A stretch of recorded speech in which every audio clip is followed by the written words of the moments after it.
पत्नी का दर्पण होता है और पत्नी पति की दर्पण होती है। ये रिश्ता ऐसा रिश्ता है जो दिल की गहराइयों से आरंभ होता है। कहते हैं पति पत्नी की जोड़ी को भगवान स्वर्ग से निर्धारित करता है। इसमें एक ऐसी मिठास होती है, इसमें एक ऐसी करुणा होती है, एक दूसरे को समझने की ललक होती है, एक दूसरे के लिए जीने मरने की बातें होती हैं, जिसका कोई भी मुकाबला नहीं कर सकता। विश्व का कोई भी रिश्ता ऐसा नहीं बना है जो इतना अनमोल हो। मानते हैं सभी रिश्ते अनमोल होते, लेकिन किसी दूसरे घर की आई हुई महिला एक ऐसे व्यक्ति के लिए अपने हितों का समर्पण कर देती है, अपने हितों को बलि दे देती है, सिर्फ उसी को खुश देखना चाहती है जिससे वो प्यार करती है, जिससे वो अपना सर्वस्व मान चुकी है, पति के रूप में चयनित कर चुकी है या घर वालों के द्वारा चयनित कराई गई है।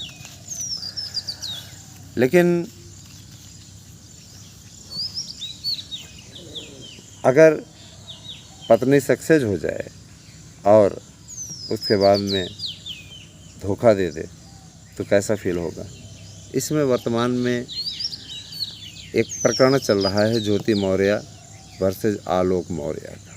मेरे एक मित्र ने कल मेरे को मैसेज किया था, सर इस पे अपना विचार ज़रूर रखिएगा। मैं बताना चाहता हूँ कि ज्योति मौर्य आलोक मौर्य वाला जो प्रकरण है वो सूर्यवंशम मूवी की कहानी को बयां करता है, लेकिन उसमें अंतर ये था कि हीरा ठाकुर बनने वाला व्यक्ति और उसकी पत्नी दोनों ने एक दूसरे का हमेशा साथ निभाया। और इसमें प्रकरण ये आ रहा है, आलोक मौर्य का आरोप है, मैं आरोप ही कहूँगा क्योंकि क्या वास्तविकता है ये तो वही दोनों लोग जाने, है ना। तो उनका ये कहना है आलोक मौर्य का कि मैं सफाई कर्मी हूँ, 2010 में हमारी शादी हुई थी और हम लोग बहुत सुखी थे। और उसके बाद में हमने अपनी पत्नी को पढ़ा लिखा करके कर्जा ले करके पढ़ाया, कोचिंग कराया महंगी। इसके पश्चात हमने उनको क्या किया, PCS अधिकारी बनवा दिया। मेहनत की, पास हो गई, 16वीं रैंक आई, पास आउट हो गई। मैं इतना ज़रूर बता देना चाहता हूँ कि उनका चयन SDM के पद पे 2015 में हो गया। उसके बाद में फिर प्रकरण आया कि जैसे PCS अधिकारी वो बनती हैं, उनके जीवन में एक मनीष दुबे नामक सहकर्मी के साथ में उनकी दोस्ती हो गई और दोस्ती होने के बाद में आलोक मौर्य का आरोप है कि उसी की रिलेशनशिप में वो रहने लगी। है तो बेतुका आरोप, अजीब लगता है अपने आप में सुन करके, लेकिन अगर ये वास्तविकता है ना, तो ये अत्यंत निंदनीय है। समझ रहे हैं ना। किसी की निजी ज़िंदगी पर कोई आक्षेप नहीं करना चाहिए, लेकिन मैं इतना बता देना चाहता हूँ कि अगर इस प्रकार की बातें हैं तो ये वास्तव में अनलगनीय है।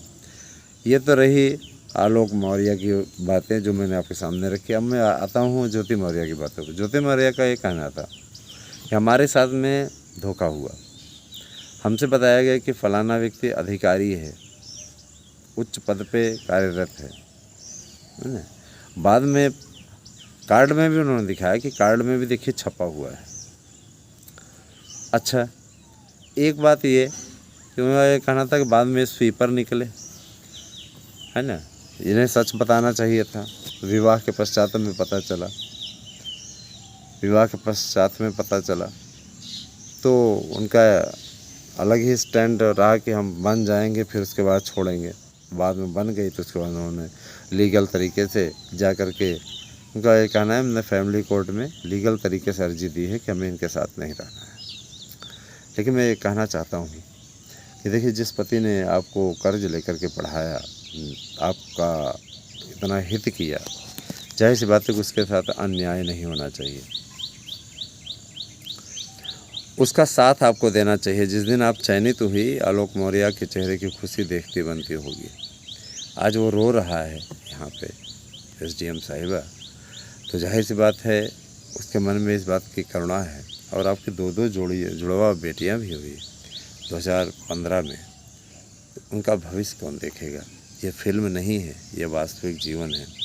आप लाइमलाइट में इतनी बिजी ना होइए कि आपके कारण उन बच्चियों का भविष्य भी तबाह हो। एक बात और, जो पत्नी अपने पति का साथ इस प्रकार से छोड़ देती है, वो वास्तव में कभी भी सुखी नहीं रहती। पैसा ही सब कुछ नहीं होता, पैसा ही सब कुछ नहीं होता।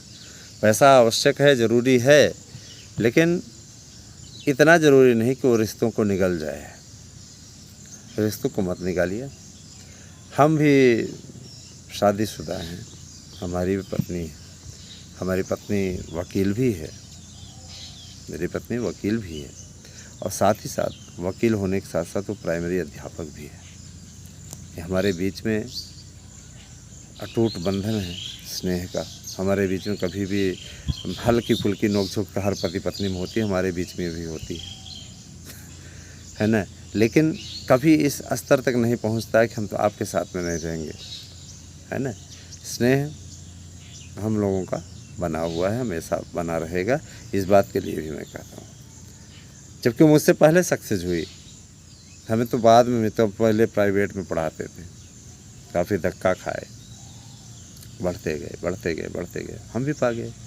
तो अगर देखा जाए तो काफ़ी बड़ी चीज़ें हैं।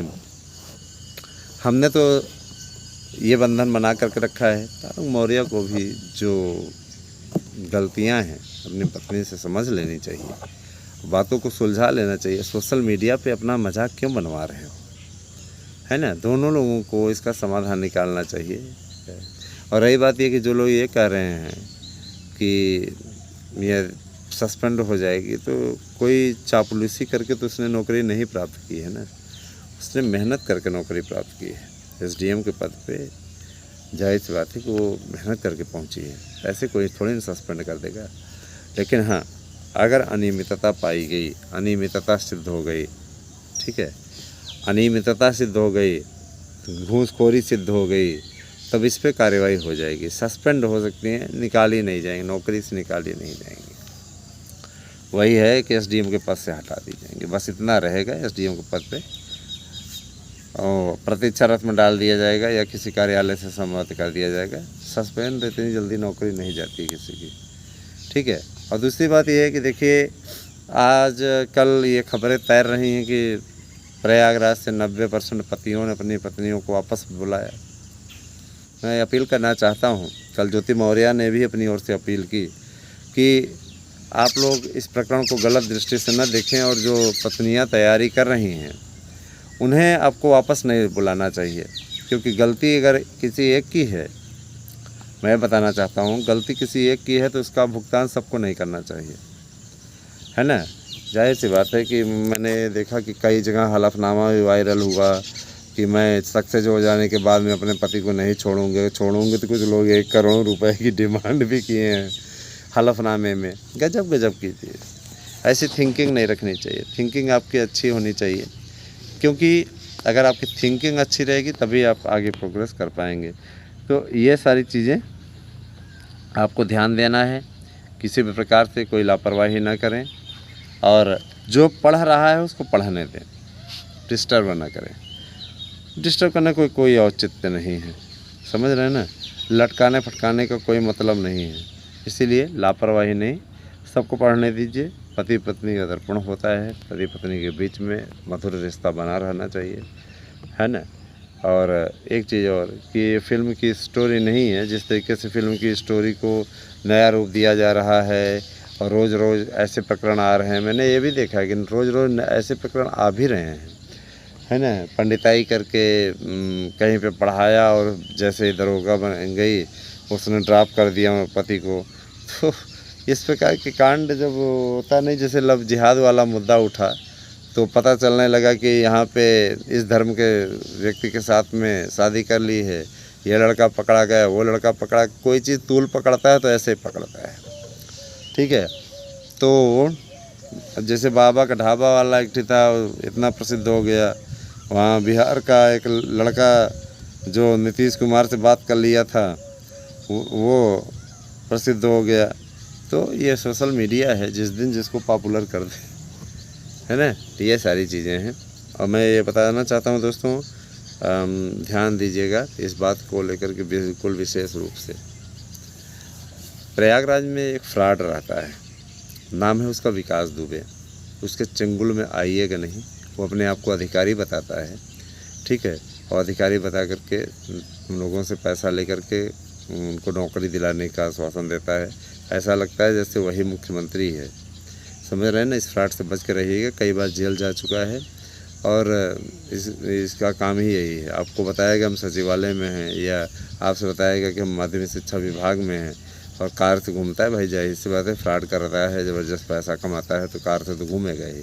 कई बार प्रकरण में अंदर हो चुका है। तो इस प्रकार के जाहिलों से सावधान रहिएगा और अपना धन बचा करके रखिएगा। Thank you. Have a nice day.